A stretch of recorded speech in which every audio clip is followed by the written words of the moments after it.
The Beauty Queen of Leenane is a play by Martin McDonagh. It centres around a mother and daughter who live in the Irish hills of Connemara.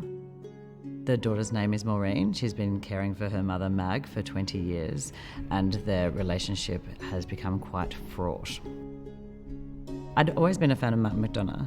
I'd always found his work really robust, and I loved the language, but there weren't necessarily great roles for women in the plays that I had read. And then I came across Beauty Queen of Leenane, and obviously they're two towering roles for women. And so I guess I felt more of a connection with that. At the same time, my mother was caring for my ailing grandmother, and so I noticed that that relationship was quite an interesting one. I think when you start caring for someone who once cared for you, that dynamic is really odd and is a great recipe for comedy, but also tragedy.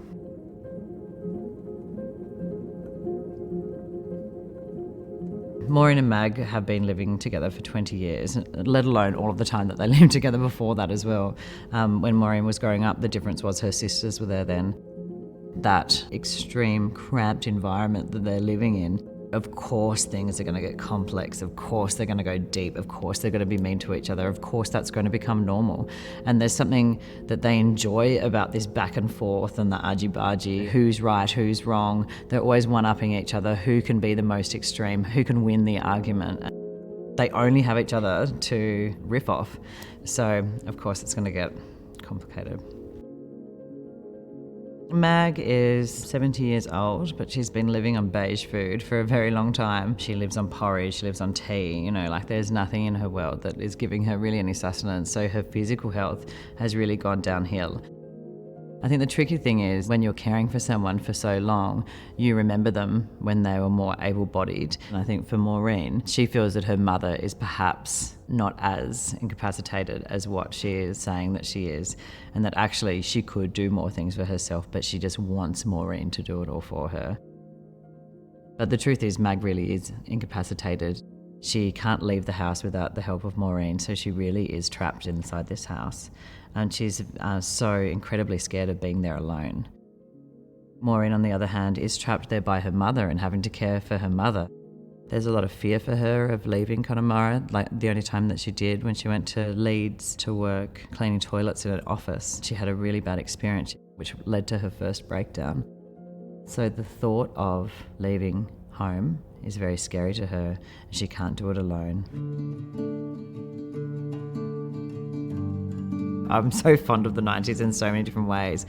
So we were very keen on looking at those influences and thinking about what the characters would be watching or listening to or experiencing, and the impact that that has on you, particularly when you're in a very isolated place.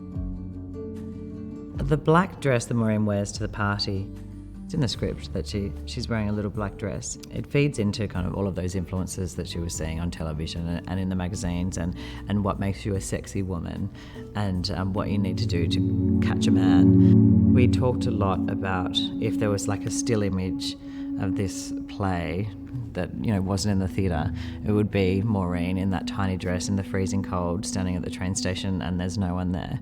And I do imagine, like, if someone drove past, they'd be like, oh, there's crazy Maureen. This play is the psychology behind all of that. A big goal in this play was to allow people an insight so they could empathise with her, even though she does something abhorrent. A lot of the humour is in the writing. It's very funny in the rhythms of the language, in the repetition, just in general circumstance. I think when it's a relationship that we recognise, a mother and daughter relationship, that brings an immediate humour. It was interesting to kind of really burrow down to the truth. That kind of led us to quite a dark place, because the reality of their situation is they're two women living in isolation on the edge of poverty with 700 years of cultural oppression. And so with that comes a lot of, post-traumatic trauma that's been passed down through generations. All of those things feed into who they are and the way they relate to each other, and that is what gave us our bed for the darker side of the play. And we really had to hold our nerve and trust that actually if we played the truth of these characters, that the comedy would come, and it would come in the situation, it would come in the language, would come in the rhythms. So it wasn't really until we got into the theatre and had an audience that we really knew whether it was going to be funny or not. I'm glad we held our nerve because I think there's a really great balance there.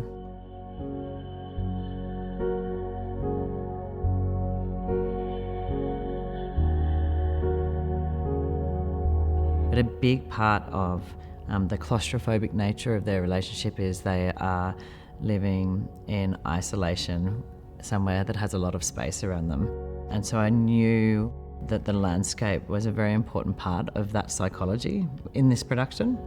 I think also a lot of the time people look at the hills of Connemara and they're like, it's such a beautiful place, such an idyllic landscape, it's gorgeous. But for the reality for the people living there is it's actually really tough. Like, it's freezing cold, it's muddy, it's rocky, it's a real schlep to kind of get anywhere. We wanted to begin with that idyllic landscape and then drive home the reality of what that was.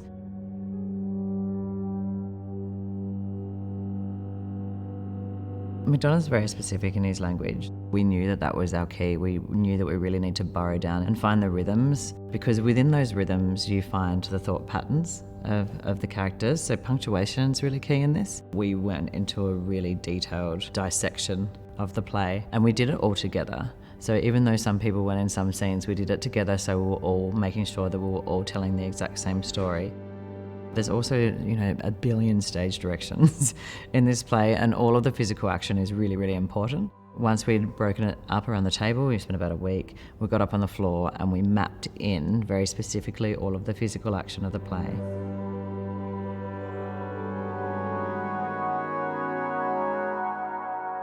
I want audiences to understand these characters in a really deep and meaningful way. I want them to empathise with them. I want people to have had an experience, a visceral experience in the theatre, where they feel like they've been on the journey with the characters. The worst version of this production would be that people walked away from it and just said, oh, well, she was crazy, and didn't talk about all of the events that led to that moment.